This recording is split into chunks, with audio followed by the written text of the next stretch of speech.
ഒരു Easter special ആയാലോ? വളരെ എളുപ്പത്തിൽ തയ്യാറാക്കാവുന്ന ഒരു പ്രോൺസ് ബിരിയാണി നോക്കാം. ആദ്യം നമുക്ക് കഴുകി വൃത്തിയാക്കിയ പ്രോൺസ് ഒന്ന് മാരിനേറ്റ് ചെയ്യാം. 1 kg പ്രോൺസ് ആണിത്. 1 ടീസ്പൂൺ മുളക് പൊടി, 1 ടീസ്പൂൺ മഞ്ഞൾപ്പൊടി, ആവശ്യത്തിന് ഉപ്പ്, ഇഞ്ചി വെളുത്തുള്ളി ചതച്ചത്, അല്പം നാരങ്ങയുടെ സ്ക്വീസ് ചെയ്ത് നമുക്കൊന്ന് മാരിനേറ്റ് ചെയ്തെടുക്കാം. മസാലയെല്ലാം പ്രോൺസിലെല്ലാം നന്നായിട്ടൊന്ന് മാരിനേറ്റ് ചെയ്തതിന് ശേഷം നമുക്കിത് 30 മിനിറ്റ്സ് ഒന്ന് മാറ്റി വെക്കാം. ഇനി ഒരു പാനിലോട്ട് 3 ടേബിൾ സ്പൂൺ എണ്ണ ഒഴിച്ചു കൊടുക്കാം. 1 കപ്പ് കാഷ്യൂസ് ഫ്രൈ ചെയ്തെടുക്കാം. നല്ലൊരു ഗോൾഡൻ ബ്രൗൺ ഇതുപോലെ ആയതിനു ശേഷം ഇതെല്ലാം നമുക്ക് കോരി മാറ്റാം. ഇനി 1 കപ്പ് റൈസിൻസ് ഫ്രൈ ചെയ്ത് എടുക്കാം.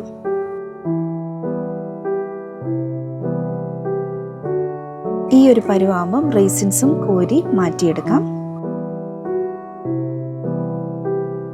ഈ സവാള ഇതുപോലെ നീളത്തിൽ ചെറുതായിട്ട് കട്ട് ചെയ്തതൊന്ന് ഇട്ട് കൊടുത്ത് ഫ്രൈ ചെയ്തെടുക്കാം. ആദ്യം ഒരു ഫുൾ ഫ്ലെയിമിൽ നല്ലപോലെ ഇതുപോലെ ഒന്ന് മിക്സ് ചെയ്തെടുക്കാം.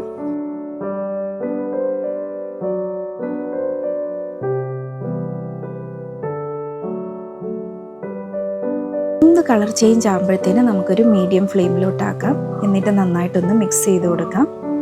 ഇതുപോലെ ഗോൾഡൻ ബ്രൗൺ ആയതിനു ശേഷം അതൊന്ന് മാറ്റി വെക്കാം. ഇനി സെയിം ഓയിലിലോട്ട് നമ്മൾ മാരിനേറ്റ് ചെയ്ത് മാറ്റി വെച്ച പ്രോൺസ് ഇങ്ങനെ ഇട്ട് കൊടുക്കാം. പ്രോൺസ് കുക്കാവാൻ ഒരുപാട് ടൈം വേണ്ട. ഒരു 3-4 മിനിറ്റ് വെച്ചാൽ മതി ഫുൾ ഫ്ലെയിമിൽ. ഇടയ്ക്കൊന്ന് മറിച്ചിട്ടതിന് ശേഷം കോരിയെടുക്കാം. പ്രോൺസ് ഒരുപാട് വെന്ത് പോയാൽ ഒരു റബ്ബറി ടെക്സ്ചറായിട്ട് മാറും. പ്രോൺസ് ഫ്രൈ ചെയ്ത സെയിം എണ്ണയിലോട്ട് തന്നെ 2 ടേബിൾ സ്പൂൺ നെയ്യ് ഒഴിച്ചു കൊടുക്കാം. നീളത്തിൽ അരിഞ്ഞു വെച്ച് സവാളയോടിട്ട് നന്നായിട്ടൊന്ന് വഴറ്റിയെടുക്കാം. സെയിം ഓയിലായതുകൊണ്ട് പ്രോൺസിൻ്റെ മസാലയൊക്കെ അതിലായിട്ടുണ്ട്.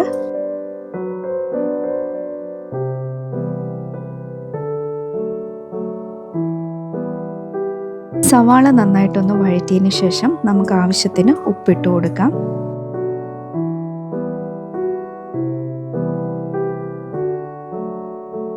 ഒരു 2 പച്ചമുളക് അരിഞ്ഞതിട്ട് കൊടുക്കാം. നിങ്ങൾക്ക് എരിവ് വേണമെങ്കിൽ കൂട്ടിയിടാം. ഒരു 2 ടീസ്പൂൺ ഇഞ്ചി വെളുത്തുള്ളി പേസ്റ്റ് കൂടിയിട്ട് നന്നായിട്ടൊന്ന് മിക്സ് ചെയ്തെടുക്കാം. 3 ടൊമാറ്റോസ് ചോപ്പ് ചെയ്തത് ഇട്ട് കൊടുക്കാം. നന്നായിട്ടൊന്ന് വഴറ്റിയെടുക്കാം. 1 teaspoon black pepper, 1 teaspoon garam മസാലയും കൂടി ഇട്ട് നന്നായിട്ടൊന്ന് മിക്സ് ചെയ്തെടുക്കാം.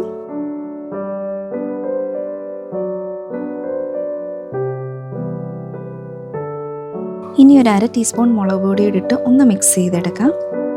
മസാലയുടെ പച്ചമണം മാറുന്നിടം വരെ നന്നായിട്ടൊന്ന് വഴറ്റിയെടുക്കാം. തക്കാളിയൊക്കെ നല്ലോണം അലിഞ്ഞിട്ടുണ്ട്. ഇതിൽ 1/4 കപ്പ് മിൻറ്റ് ലീവ്സ്, 1/4 കപ്പ് മല്ലിയിലയും കൂടി ഇട്ട് നന്നായിട്ടൊന്ന് മിക്സ് ചെയ്തെടുക്കാം. 1 മുറി നാരങ്ങയോടിട്ടൊന്ന് സ്ക്വീസ് ചെയ്ത് ഒന്ന് മിക്സ് ചെയ്തെടുക്കാം. 1/2 കപ്പ് തൈരോടിട്ട് നല്ലോണം ഒന്ന് മിക്സ് ചെയ്തെടുക്കണം.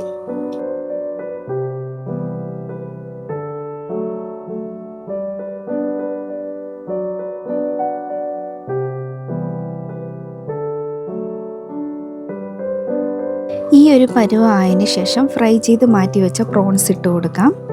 നന്നായിട്ടൊന്ന് മസാലയൊക്കെ ഒന്ന് മിക്സ് ചെയ്ത് അതിലൊന്ന് കോട്ടാവുന്നിടം വരെ ഒന്ന് മിക്സ് ചെയ്ത് കൊടുക്കാം. പ്രോൺസ് മസാല ഇവിടെ റെഡി ആയിട്ടുണ്ട്. ഇത് നമുക്ക് മാറ്റി വെക്കാം. ഇത് റൈസ് പ്രിപ്പയർ ചെയ്യാനായിട്ട് ഒരു 4 ടേബിൾ സ്പൂൺ നെയ്യ് ഒഴിച്ചു കൊടുക്കാം. നെയ്യ് ചൂടായതിന് ശേഷം നമുക്ക് ഹോൾ സ്പൈസസ് എല്ലാം ഇട്ട് കൊടുക്കാം.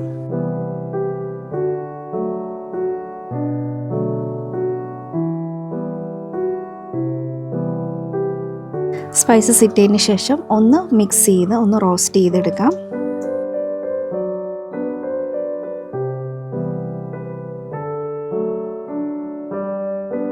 ഒരു ടീസ്പൂൺ ജീരകം, 1 ടീസ്പൂൺ പെരുംജീരകം കൂടി ഇട്ട് ഒന്ന് മിക്സ് ചെയ്തെടുക്കാം.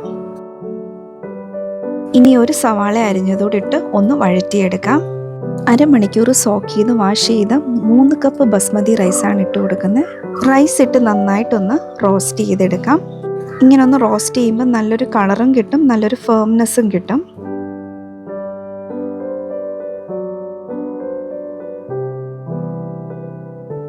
അരി വേവാൻ ആവശ്യമായ വെള്ളം ഒഴിച്ചു കൊടുക്കാം. തിളച്ച വെള്ളമാണ് ഒഴിച്ചു കൊടുക്കുന്നത്. ഒന്ന് മിക്സ് ചെയ്തതിന് ശേഷം ലോ ഫ്ലെയിമിൽ നമുക്കൊന്ന് കുക്ക് ചെയ്തെടുക്കാം. അല്പം ഉപ്പൂടിട്ടൊന്ന് മിക്സ് ചെയ്യാം. ലിഡ് ക്ലോസ് ചെയ്ത് റൈസ് കുക്ക് ആവുന്നിടം വരെ ഒന്ന് വെയിറ്റ് ചെയ്യാം. റൈസൊക്കെ നല്ലോണം വെന്തിട്ടുണ്ട്. ഇനി നമുക്കിത് ദം ചെയ്യാം. ദം ചെയ്യാൻ എടുക്കുന്ന പാനിലോട്ട് പ്രോൺസ് മസാല ഇതുപോലൊന്ന് സ്പ്രെഡ് ചെയ്ത് കൊടുക്കാം. നന്നായിട്ട് എല്ലാം ഈവനായിട്ടൊന്ന് സ്പ്രെഡ് ചെയ്യാം. അതിൻ്റെ മേളിൽ കൂടെ റൈസ് ഇതുപോലെ ഇട്ട് കൊടുക്കാം. റൈസ് ഇട്ട് പ്രസ് ചെയ്യേണ്ട, ജസ്റ്റ് ഒന്ന് വെതറി ഇട്ടാൽ മതി. റൈസ് ഒരു 80% കുക്കായതാണ്. ഇതിൻ്റെ മുകളിൽ കൂടെ അല്പം ഫ്രൈഡ് ഓനിയൻസ്, റേസിൻസ്, കാഷ്യൂസ് ഒക്കെ ഒന്ന് നന്നായിട്ട് സ്പ്രെഡ് ചെയ്ത് കൊടുക്കാം. മല്ലിയില പുതിനയിലയും കൂടി ഇതുപോലെ ഒന്ന് ഇടാം. ഇനി അല്പം സാഫ്രൺ മിൽക്ക്, അതിനകത്ത് റോസ് വാട്ടറോട് മിക്സ് ചെയ്തതാണ്, ഇട്ട് കൊടുക്കാം. അടുത്ത ലെയർ സെറ്റ് ചെയ്യാം. റൈസ് ഇതുപോലെ തന്നെ ഈവനായിട്ട് എല്ലായിടത്തും ഒന്ന് ഇട്ട് കൊടുക്കാം. സെയിം പ്രോസസ്സ് തന്നെ വീണ്ടും നമുക്ക് റിപ്പീറ്റ് ചെയ്യാം. മിൽക്ക് മിക്സ്ചറും ഒനിയൻ ഫ്രൈസും റേസിൻസും കാഷ്യൂസും എല്ലായിടത്തും ഒന്ന് സ്പ്രെഡ് ചെയ്തിടാം. മല്ലിയിലയും പുതിനയിലയും ഇതുപോലെ ഒന്ന് വെതറി കൊടുക്കാം. ലിഡ് ക്ലോസ് ചെയ്തൊന്ന് ദം ചെയ്യാം. ലോ ഫ്ലെയിമിൽ ഒരു 15 മിനിറ്റ്സ് അങ്ങനെ ഇരിക്കട്ടെ. ഗ്യാസ് ഓഫ് ചെയ്ത് ഒരു 15 മിനിറ്റ്സ് കൂടെ നമുക്ക് വെയിറ്റ് ചെയ്യാം. ഇനി ലിഡ് ഓപ്പൺ ചെയ്ത് നോക്കാം. നല്ല മണം വരുന്നുണ്ട്. റൈസൊക്കെ നല്ലോണം വെന്തു. ഇനി നമുക്ക് സെർവ് ചെയ്യാം. എല്ലാവരും ഒന്ന് ട്രൈ ചെയ്ത് നോക്കണേ.